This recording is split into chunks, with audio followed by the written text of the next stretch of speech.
પ્રાયતનાજી શર્માજી તકલીફે આપતો તો કેમ ભાઈ તમે અમને જાણ નથી કરતા, કેમ આમંત્રણ નથી આપતા? તમારું વહીવટી તંત્ર હું ધંધા કરે છે ને બધું ખબર છે. હમણાં મોદી સાહેબ આવ્યા હતા, ખર્ચો થાય ભાઈ, 8-10 કરોડ રૂપિયાનો ખર્ચો થાય. તમે દેવ મોગરામાં ડેકોરેશન માટે કલેક્ટર સાહેબ 16 કરોડ રૂપિયાનો અમારા આદિજાતિ બજેટમાં ખર્ચો પાડ્યો છે. તમે ત્યાં મોદી સાહેબના મંડપના સ્ટેજ માટે 15 કરોડના ખર્ચા કર્યા છે. ટોયલેટ, મોબાઈલ ટોયલેટ માટે 2,40,000નો 2 કરોડ ને 40 લાખના તમે ખર્ચા પાડ્યા છે. નાસ્તા માટે 2 કરોડ ખર્ચા પાડ્યા છે.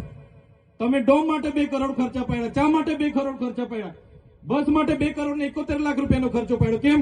અમે સવાલ પૂછીએ એટલે તમને નડીએ છે? તમારા મનમાં ધુમાડો હોય તો કાઢી નાખજો ભાઈ. બરાબર છે, આ જનતાના ટેક્સના પગારે આપણે બધા છે. આ જનતાના ટેક્સનો પગાર મને પણ મળે છે, તમને પણ. કલેક્ટરથી તલાટીથી લઈને કલેક્ટર સુધીના બધા તમે નોકર છો, અમે બધા સેવક છે. આ લોકોએ જે પણ કે અમે પ્રતિનિધિ છે, અમને અધિકારો આપ્યા છે. તમે અમને કેમ અહીંયા બોલાવ્યા નથી? ના સાહેબ, અમારે વિદ્યાર્થીઓ અમે કેવું પડે છે. અમને કઈ, તમે દર વખતે ચિકદામાં કીધું, દર વખતે આ જ પ્રશ્ન ઉભો કરો છો, દર વખતે આ જ પ્રશ્ન ઉભો કરો છો. ઓ ભાઈ, ધારાસભ્ય છું, લોકોએ મને ચૂંટ્યા છે, મને આમંત્રણ જોઈએ ભાઈ. આ કોઈના પૈસાથી આ બિલ્ડિંગ નથી બની, તમારા ઘરના પૈસાથી બની છે. અરે વિષય પર તો મને આમંત્રણ કેમ નથી આપ્યું? મને જાણ કોઈ એક ફોન કેમ નથી કર્યો? કેમ ભાઈ? અમે ધારાસભ્ય ચૂંટાયેલા છે, લોકોએ અમને અધિકાર આપ્યા છે, અમારો અવાજ તમે દબાવવાની વાત કરો છો.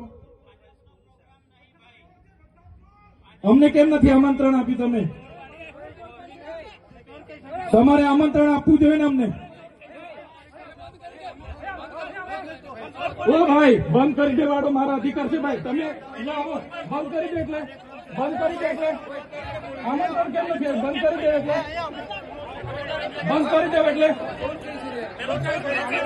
બંધ કરી દો એટલે આમંત્રણ આપવું જોઈએ ને તમારે. અમને તમે આમંત્રણ કેમ નથી આપ્યું ભાઈ? અમે ચૂંટાયેલા ધારાસભ્ય છે, અમને એક ફોન કોઈનો આવ્યો નથી. કલેક્ટર સાહેબની જવાબદારી છે. આ કોઈના કમલમના પૈસાથી આ બિલ્ડિંગ નથી બની ભાઈ. કોઈ તો પછી પણ સાહેબ, અમે તમારી રિસ્પેક્ટ કરીએ છીએ ને. દરેક સરકારના કાર્યક્રમમાં હું હાજર રહું છું.